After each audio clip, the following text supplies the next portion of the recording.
कि जब इस देश के प्रधानमंत्री, इस प्रदेशों के मुख्यमंत्री बाबा और पाखंडियों की गोद में जाकर के बैठ जाएं, आपके बच्चे उन्हीं सरस्वती शिशु मंदिरों में पढ़ने के लिए जाते हैं, उन्हीं आरएसएस के स्कूलों में पढ़ने के लिए जाते कि जो सामाजिक व्यक्ति समाज का काम करते करते राजनीतिक हो जाए, एमएलए एमपी बनने की दौड़ में शामिल हो जाए, उस इंसान से आप सामाजिक परिवर्तन की उम्मीद छोड़ दें। महिलाएं किसी भी समाज की हो, वो दलित हो, SC ST OBC minority general की महिलाएं हो, आपको मंदिरों में घुसने का, पढ़ने का, लिखने का जिस प्रकार शूद्रों का अधिकार नहीं था, आपके पास वो भी अधिकार नहीं थे, चाहे ब्राह्मण थे चाहे किसी समाज के थे। आज अगर आप पढ़ लिख करके जो भी बने हैं, आज ये बाबा साहब डॉक्टर अम्बेडकर भारत के संविधान में दिए गए अधिकारों की वजह से बने हैं।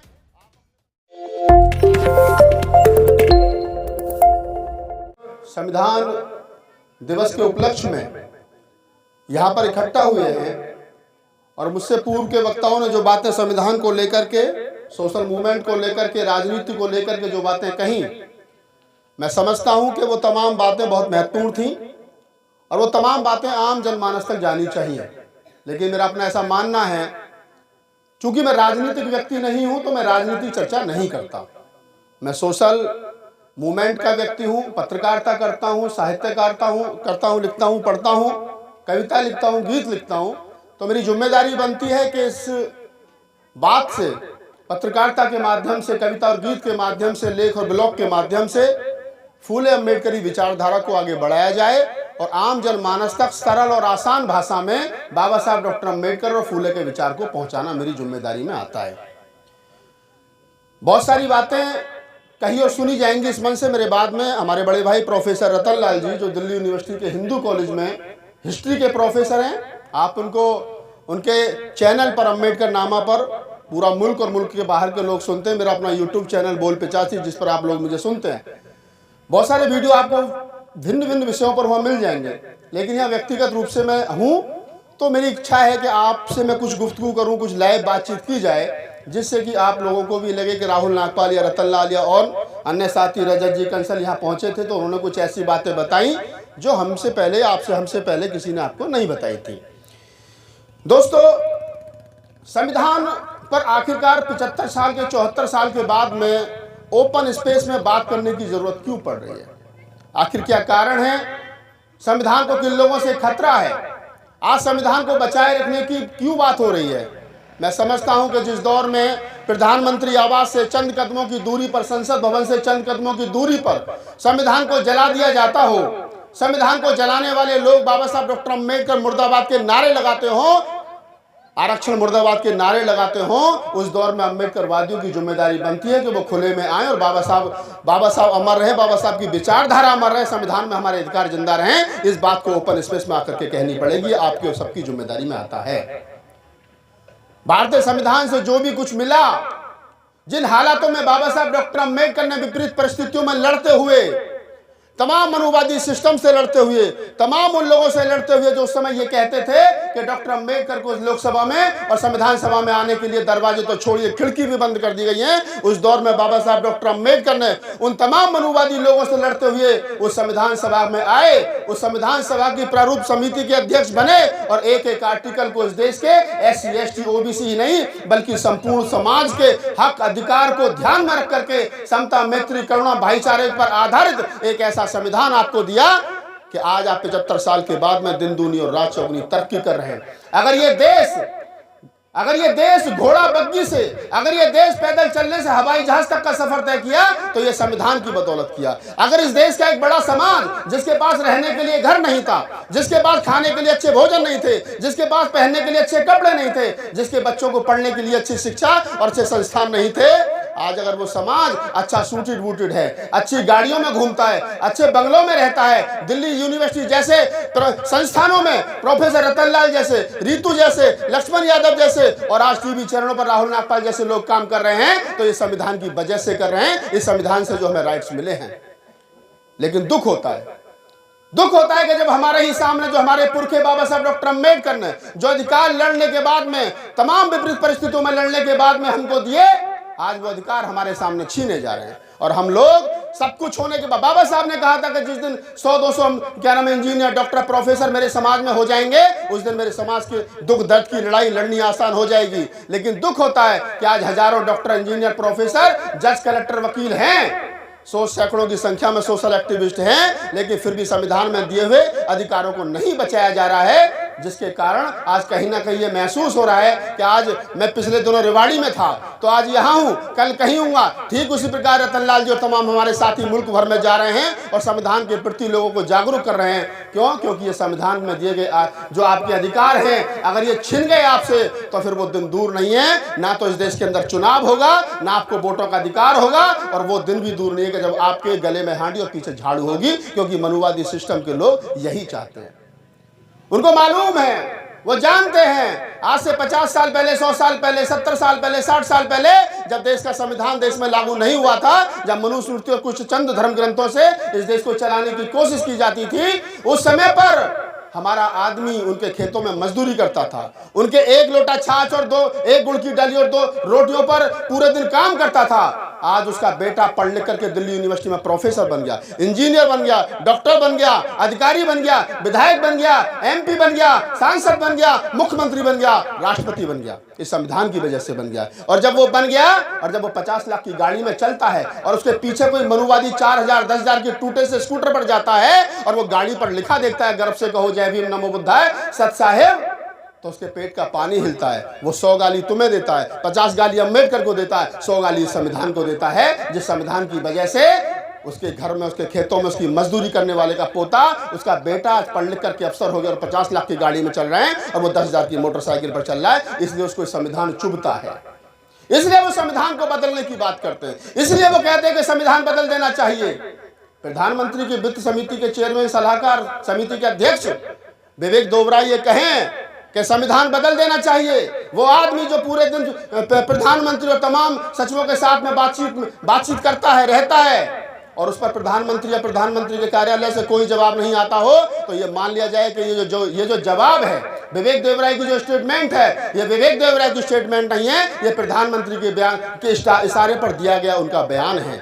लिहाजा फिर हमारे जैसे लोगों को कहना पड़ता है, बोलना पड़ता है। मैं कहता हूं कि आप अपने घरों में कोई रामायण, कोई गीता, कोई कुरान, कोई दूसरा धर्म ग्रंथ रखते हो, मैं किसी को ये नहीं कहता अगर आप अम्बेडकरवादी हैं, फूलेवादी हैं, कबीरवादी हैं, नानकवादी हैं, रैदासवादी हैं, तो मुझे मालूम है कि आप बुद्धवादी होंगे, और बुद्धवादी होंगे तो आपके घर में फिर चिड़ियाघर नहीं होगा, आपके घर में फिर वो 4 हाथ और 5 हाथ वाले देवी देवता नहीं होंगे, आपके घर में बुद्ध, कबीर, नानक, रैदास, फूले, साहू जी महाराज होंगे, अगर आप बुद्धवादी हैं तो। और अगर बुद्धवादी नहीं है लेकिन फिर भी किसी धर्म ग्रंथ को आप मानते हैं, फिर भी किसी धर्म को मानते हैं, तो मैं फिर भी यही कहूंगा कि ये मानने का अधिकार भी आपको संविधान देता है। अगर कोई ब्राह्मण समाज के लोग, ठाकुर समाज के लोग, जाट कम्युनिटी के लोग, तमाम वो लोग जो अपने आप को सवर्ण और सवर्ण मानसिकता का प्रोधा मानते हैं, मैं उनसे कहता हूं कि अगर आज आप खुले में, मुसलमान समाज के लोग खुले में नमाज पढ़ते हैं, टोपी लगाते हैं, लंबी दाढ़ी रखते हैं, अगर आपको खुले में नमाज पढ़नी है, मस्जिद में अजान देनी है, टोपी लगानी है, अगर आपको दाढ़ी रखनी है, तो ये अधिकार आपको संविधान देता है। इस देश के अम्बेडकरवादियों के साथ में खड़े होकर के आपको भी ये संविधान बचाना पड़ेगा। अगर ये संविधान नहीं रहा तो वो दिन दूर नहीं है, फिर आपके भी साथ वही हाल होगा जो वीडियो आए दिन वायरल होते हैं और जिनमें देखा जाता है कि किसी मुसलमान की दाढ़ी पकड़ करके कहा जा रहा है बोल जय श्री राम।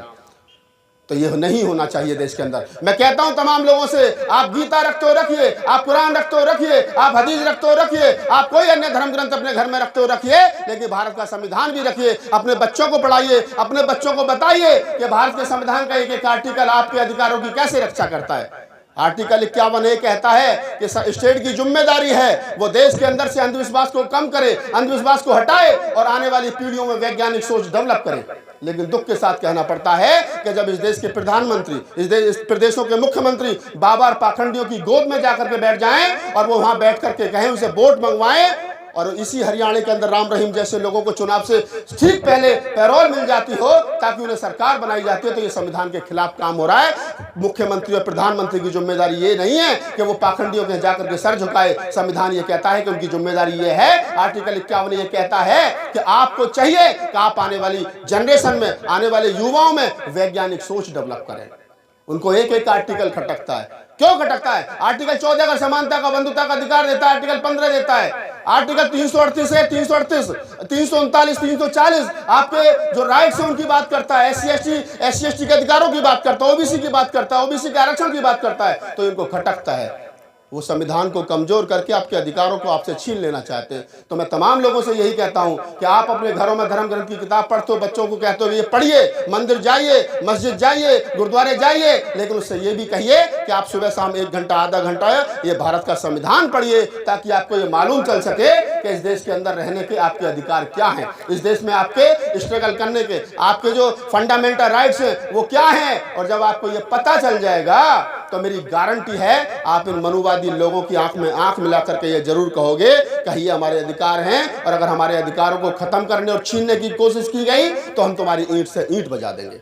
आज उनको क्या डर लगता है? आज से 10 साल पहले, 15 साल पहले कोई संविधान दिवस नहीं मनाता था। बाबा साहब डॉक्टर अम्बेडकर के नाम पर, बाबा साहब डॉक्टर अम्बेडकर के मानने वाले लोग बाबा साहब डॉक्टर अम्बेडकर की जयंती, बाबा साहब डॉक्टर अम्बेडकर का परिनिर्वाण दिवस, कबीर साहब की जयंती, फूले साहब की जयंती मना करके खीर पूड़ी बांध करके अपनी बात खत्म कर देते। लेकिन अब संविधान दिवस मनाया जाता है और संविधान पर संविधान की बात की जाती है, बाबा साहब के योगदान की बात की जाती है, इस देश के समस्त समाज की क्या हक और अधिकार हैं, उन हक और अधिकारों पर बात की जाती है। तो ये जो लोग इस देश के अंदर मनुस्मृति लागू कर देना चाहते हैं, जो लोग इस देश के अंदर समता, बंधुता, भाईचारे को खत्म कर देना चाहते हैं, गैर बराबरी का समाज बनाना चाहते हैं, वो लोग, आप उन लोगों की नजर में खटकते हो। मैंने जैसा कहा आप लोगों से, वो दिन दूर नहीं है। मुझे नहीं मालूम ये बात किस संदर्भ में कही गई थी कि जाइए अपने घरों की दीवारों पर लिख दो, आप इस देश के हुक्मरान बनोगे। मैं तमाम लोगों से कहता हूं हुक्मरान बनना समस्या का समाधान नहीं है। मैं उत्तर प्रदेश से आता हूं, उत्तर प्रदेश के बुलंदशहर डिस्ट्रिक्ट से आता हूं, जिस डिस्ट्रिक्ट में बहन जी पैदा हुई, लेकिन मैं कहता हूं कि उत्तर प्रदेश के अंदर 4 बार बहुजन समाज पार्टी की सरकार रही, तो क्या समस्याओं का समाधान हो गया? नहीं हुआ। अगर उत्तर प्रदेश के अंदर दिल्ली से सटे गड़ाना गांव में आज भी दलित की बारात घोड़ी पर नहीं निकलती हो और पुलिस का सहारा लेना पड़ता हो, तो फिर मैं कह सकता हूं कि सरकार बनाना समस्या का समाधान नहीं है। सरकारों से समस्याओं का समाधान नहीं होता। सरकार हमारी वाली हो, उनके वाली हो, इनकी वाली हो, सिस्टम में वही लोग बैठे हैं। तुम लोगों को सिस्टम में शामिल होना पड़ेगा। मुख्यमंत्री बनाओ, अच्छी बात है, प्रधानमंत्री बनाओ, अच्छी बात है, नेक्स्ट पीएम का नारा दो, अच्छी बात है, लेकिन कम से कम ये भी बताओ कि इस देश के जुडिशरी में तुम्हारे कितने लोग हैं, इस देश के प्राकृतिक संस्थानों में तुम्हारी कितनी हिस्सेदारी है, तुम्हारे डॉक्टर कितने, तुम्हारे इंजीनियर कितने, तुम्हारे प्रोफेसर कितने, तुम्हारे वाइस चांसलर कितने, ये भी पहले तय कर लीजिए। अब जब ये आप तय करोगे तो फिर सोचोगे, अपने बच्चों को पढ़ाओगे, लिखाओगे। एक तरफ तो आपके बच्चे उन्हीं सरस्वती शिशु मंदिरों में पढ़ने के लिए जाते हैं, उन्हीं आरएसएस के स्कूलों में पढ़ने के लिए जाते हैं, वहीं जाकर के ओम भूर्भुवः स्वः तत्सवितुर्वरेण्यं पढ़ते हैं, वहीं जाकर के मनुवादी सिस्टम में पढ़ करके बड़े हो रहे हैं। और आप फिर उम्मीद करते हो कि हमारे बच्चे पढ़ लिख करके फूले अम्बेडकरी आंदोलन को मजबूत करेंगे। सरकार किसी की भी हो, आप अपने घरों में फूले अम्बेडकरी विचार को बढ़ाइए, इस देश के अंदर फूले अम्बेडकरी आंदोलन को जिंदा रखिए। जिन लोगों को ईवीएम का विरोध करना है, ईवीएम का विरोध वो लोग करें जिनको एमएलए एमपी बनना है, मुख्यमंत्री बनना है, प्रधानमंत्री बनना है। राहुल नागपाल को नहीं बनना, और मुझे मालूम है मेरे कहने से ईवीएम पर कोई फर्क नहीं पड़ेगा, तो मैं अपनी ताकत वहां नहीं लगाता। जिन लोगों को इस देश के अंदर सरकारें बनानी है, जिन लोगों को मुख्यमंत्री एमएलए एमपी बनना है, वो लोग राजनीति की बात करें, मुझे नहीं बनना। मैं फूले अम्बेडकरी आंदोलन को घर घर पहुंचाने के लिए घर से निकला हूं, मेरी जिम्मेदारी ये है। और एक बात और अंत में आपसे कह रहा हूं, और वो ये कह रहा हूं कि जो सामाजिक व्यक्ति समाज का काम करते करते राजनीतिक हो जाए, एमएलए एमपी बनने की दौड़ में शामिल हो जाए, उस इंसान से आप सामाजिक परिवर्तन की उम्मीद छोड़ देना। उससे कहना तुम राजनीतिक हो गए हो, तुम राजनीति की चर्चा करो, एमएलए एमपी बनो, हमारी शुभकामनाएं तुम्हारे साथ हैं। और जो आदमी सामाजिक आंदोलन चलाते वक्त राजनीतिक हो गया है, उसको भी चाहिए कि वो सामाजिक मंचों पर जाना बंद कर दे, सिर्फ राजनीतिक मंचों पर जाए और वो एमपी एमएलए बनने का काम करे, और वहां जाकर के फूले अम्बेडकर की जो विचार है उसको बढ़ाने का काम करे। आप लोगों ने मुझे सुना, उसके लिए बहुत बहुत धन्यवाद, बहुत बहुत आभार, बहुत बहुत साधुवाद। आप लोग ये ऊर्जा बनाए रखिए। और 1-2 मिनट की बात और आप लोगों से कर लेता हूं। कुछ महिलाएं इधर बैठी हैं, आपके कंधों पर ज्यादा जिम्मेदारी है। बाबा साहब डॉक्टर अम्बेडकर ने आपके लिए बहुत लंबी लड़ाई लड़ी है, संविधान में आपको सबसे ज्यादा अधिकार दिए। महिलाएं किसी भी समाज की हो, वो दलित हो, SC ST OBC minority general की महिलाएं हो, आपको मंदिरों में घुसने का, पढ़ने का, लिखने का जिस प्रकार शूद्रों का अधिकार नहीं था, आपके पास वो भी अधिकार नहीं थे, चाहे ब्राह्मण थे, चाहे किसी समाज के थे। आज अगर आप पढ़ लिख करके जो भी बने हैं, आज ये बाबा साहब डॉक्टर अम्बेडकर भारत के संविधान में दिए हुए अधिकारों की वजह से बने हैं। आप अपने बच्चों को पढ़ाइए, लिखाइए, इनको पढ़ा लिखा करके कामयाब बनाइए। बाबा साहब डॉक्टर अम्बेडकर ने कहा था कि सुबह को 2 घंटी बजती है, एक स्कूल की बस्ती है, एक मंदिर की बस्ती है। आप अपने बच्चों को पढ़ा लिखा करके तैयार करके स्कूल भेजोगे तो पढ़ लिख करके आईएएस पीसीएस बनेंगे, इंजीनियर डॉक्टर बनेंगे, बिजनेसमैन बनेंगे, उद्योगपति बनेंगे। मंदिर भेजोगे तो पूरी जिंदगी भिखारी बनेंगे। तय आपने करना है, अपने बच्चों को पढ़ाना लिखाने के लिए स्कूल भेजना है, स्कूल की घंटी सुननी है या मंदिर की घंटी सुनकर के इनको मंदिर में भेजना है। एक बात कही थी बाबा साहब ने, कही कि दो काम कर लेना, एक तो तुम ब्राह्मणों के हाथों से कर्मकांड कराना बंद कर देना और दूसरा तुम मंदिरों में जाना बंद कर देना, तुम्हारी समस्याओं का समाधान हो जाएगा। अपने बच्चों को में वैज्ञानिक सोच डेवलप करिए, संविधान को पढ़िए, संविधान में जो आपके अधिकार दिए गए उनको बचाए रखने के लिए संघर्षरत रहिए। मुझे मालूम है आने वाली सदी, बाबा साहब डॉक्टर अम्बेडकर ने कहा था कि 21वीं सदी मेरे बच्चों की होगी, बहुजन समाज की होगी।